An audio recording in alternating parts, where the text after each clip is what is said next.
You're going to want to do, you want to set your lift on your frame points so that it is a steady point so the vehicle doesn't rock or want to fall off the lift. And then from there you're going to want to put the vehicle in the air so you can access the underside components.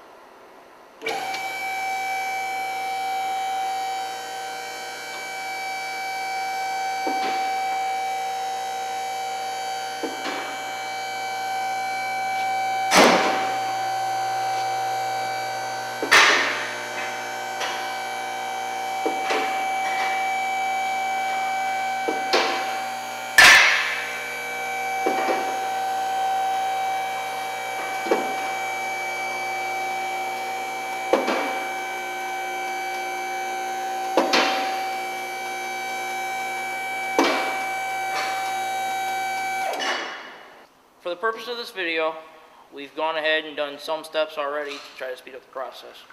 On any fuel tank, there's usually two securing points for the tank. Usually you can see here, there's a tank strap in the front, and usually there's a tank strap in the rear. I don't know if you can actually see that or not, but that one's right there. As well as the tank strap, there's also a securing bolt that goes up to the frame of the vehicle relative to the car or truck. Usually there's two. On this vehicle, it's located right here. See? And for the other bracket, it's actually mounted to a cross member, which the cross members removed would be to disconnect the filler neck hoses. Up underneath the body of the vehicle, usually there's a pipe coming down. You can see here, this is actually the pipe here on 90% of your vehicles, where the fuel actually travels from the gas pump down this pipe here into the fuel tank to fill the tank. We've already gone ahead and loosened this pump, this line here, and the hose clamp here on this line is we've removed in order to loosen this, the bigger hose that goes around this. As you can see, we're in a little bit of a different position now. We've actually lowered the vehicle down to a height where we've got a cart that we use here at the shop. A lot of times if the tank's full of a vehicle, where it'll be easier to drop the tank using this rather than having a couple guys struggling to hold on to it with the fuel slosh around. Now we're going to remove the final bolt holding the tank actually in the vehicle, and we're going to lift the vehicle away from the tank so we can get at the connections on the top of the fuel pump. It works. And the help of my assistant Dave, of course.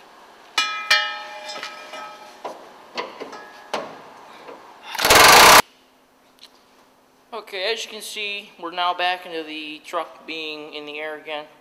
We got the fuel tank out on our rack over here, where my assistant Dave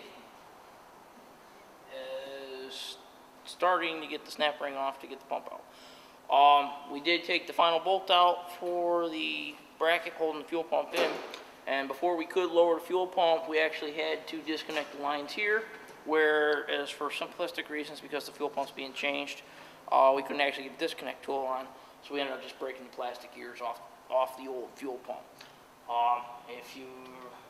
We'll show you here in a little bit how we actually get those fittings out of this style here with the special disconnect tool. Okay, as you can see now, I've got a blowgun. Fun. Use this to blow off the rust off the top of the tank if it's a metal tank, which this one happens to be. That way it prevents any of the rust up here toward the top of the fuel pump from falling into the tank while the actual fuel pump, which is this unit here, is actually out of the tank and being changed out with a new unit. So now we're going to blow the crap off the top of the tank so that we attempt to prevent contamination.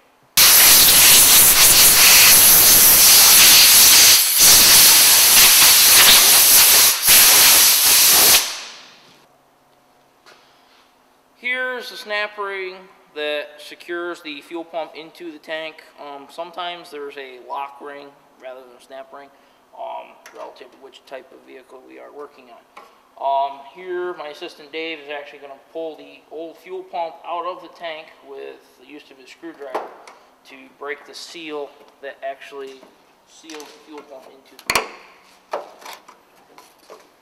As you can see there, with just a little bit of prying there, the unit will come out of the tank.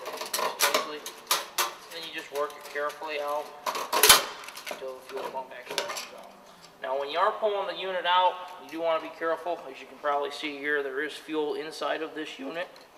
You want to be careful that you're not spilling that all over the place. And you want to carefully aim to get it out so that the strainer on the bottom of the fuel pump, as well as the sending unit gauge for your gauge, doesn't become broken while you're pulling it out. And as you can see, Dave's pouring the excess fuel from the sending unit into the tank.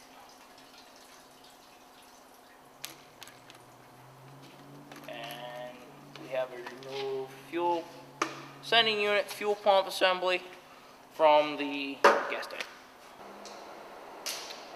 Here we have the new sending unit fuel pump assembly that we just received from the quote-unquote parts store, aka eBay.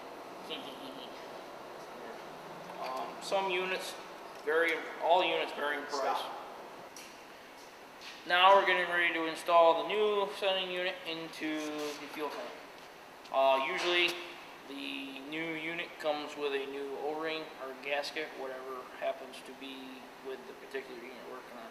And this actually comes up on here. In order to get that on there, you just slide it down over the float arm, and then you slide it up over the entire sending unit, fuel pump assembly, up to the top.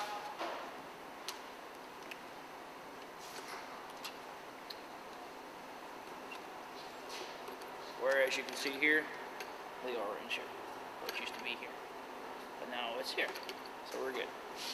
And now we are going to install the new unit into the fuel tank. Very carefully, we are going to set the float down into the tank, followed by the screen on the bottom of the fuel pump. We're going to straighten it out, and the unit slides right into the tank. On particular units, there is a tab here that lines up in a certain spot, and here it happens to be right here. This unit here is spring loaded, so you push this down onto the top here, and then that'll hold it down. That'll go down in far enough where the snap ring that we removed earlier will hold the unit into the tank. Why?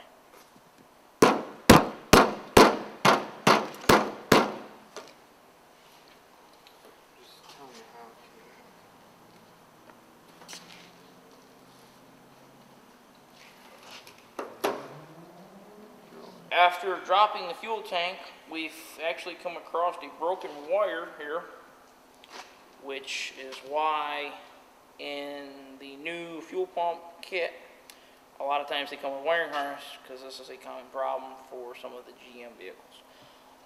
To speed up our process of explaining things, Dave has already connected our end of the truck wiring harness. Here, Dave's matching the colors up according to, well, the colors, of course, and he's simply using a crimping tool to crimp the wires together.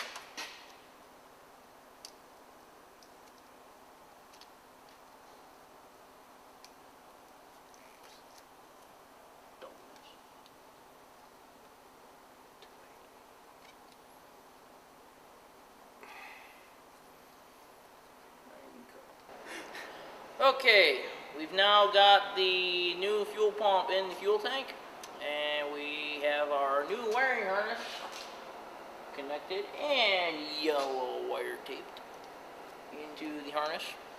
We've got our old broken off fittings from the old fuel pump out of the lines.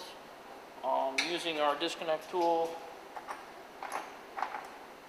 here, you simply slip this in over the fitting, twist it side to side, left and right, push on this, and then pull, and it usually comes right out.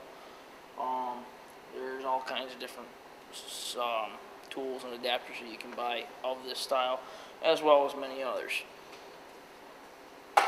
Here we are going to position the tank underneath the vehicle again and begin to lower the vehicle and put the tank into position.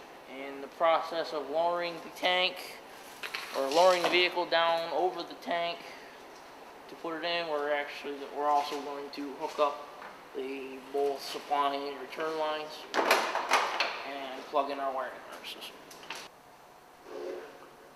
Here, my assistant Dave's gonna watch as the tank comes down. It's not really recommended as the say at the end of the vehicle while we're lowering it, but for just demonstration purposes, it helps to have a guy there, and it also helps to speed things up. So we're just gonna lower the vehicle down nice and slow, and Dave's gonna guide everything into position. Hooking up these. Watch that cross member right there. Let's see it.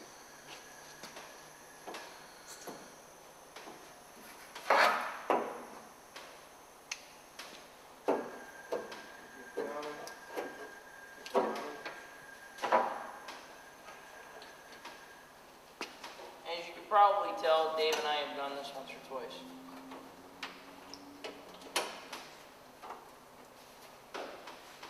Whoop, whoop, whoop, go up. Come down.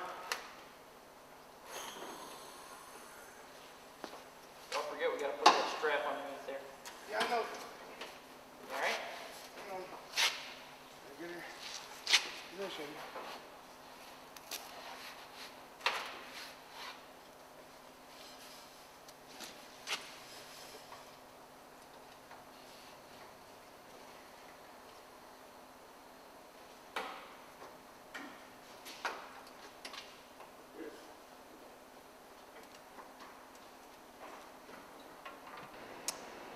Okay, my assistant Dave has plugged all of our hoses and lines in, as well as our electrical connections on top of the fuel pump. We have the tank bolted to the frame via the cross member that we showed you at the beginning of the video. And now we are going to lift the vehicle off of our cart that was holding the fuel tank we were actually working on. And hopefully everything should be in line where it'll actually pick the tank up and up off the cart where we can actually put the other strap underneath the tank and then bolt the other strap up. Yes. Alright, Dave's now holding the tank up so we can get the rear strap up. We're just going to put that up, put the bolt in the hole, and then start to turn the bolt until the threads catch in the nut, which is already in the frame rail, or the cross member I should say. And we're to that point now. And then we're going to grab the impact. How many threads did you get started? 3. Okay. And we're going to run the bolt home so it'll hold the tank. Okay, now that we've got the bolt up in to the bracket holding the frame, or holding the tank to the frame, want to make sure that the tank's not going in any excessive movement. Going to want to make sure all our lines and all that are hooked up. And we're going to re-hook up our filler neck hose and our vent hose that we originally disconnected as well.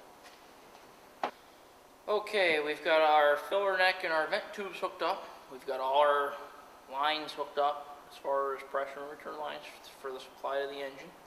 And we've got our wiring harnesses hooked up. We've got our cross member all hooked back in, and we have our gas tank strap attached to the cross member again as well. Now we're going to lower it down, and we will show you how to prime the fuel system before the initial startup after changing the pump.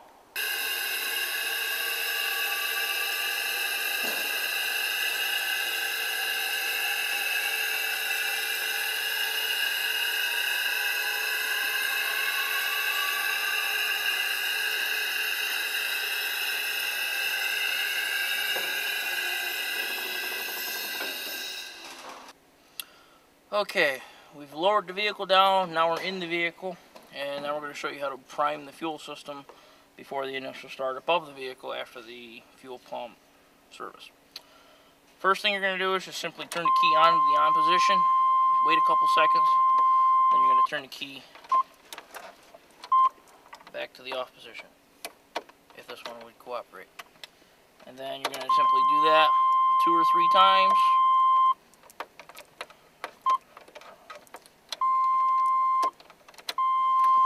On this particular vehicle, it's equipped with a standard transmission. You push your clutch pedal to the floor and attempt to start the vehicle.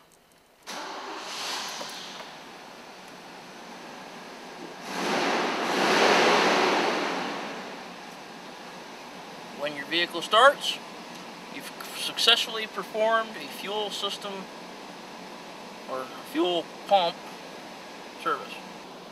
Now that the engine's been started after the complete fuel pump service removal procedure, it's a great sense of accomplishment to know that now you can do your own fuel pump.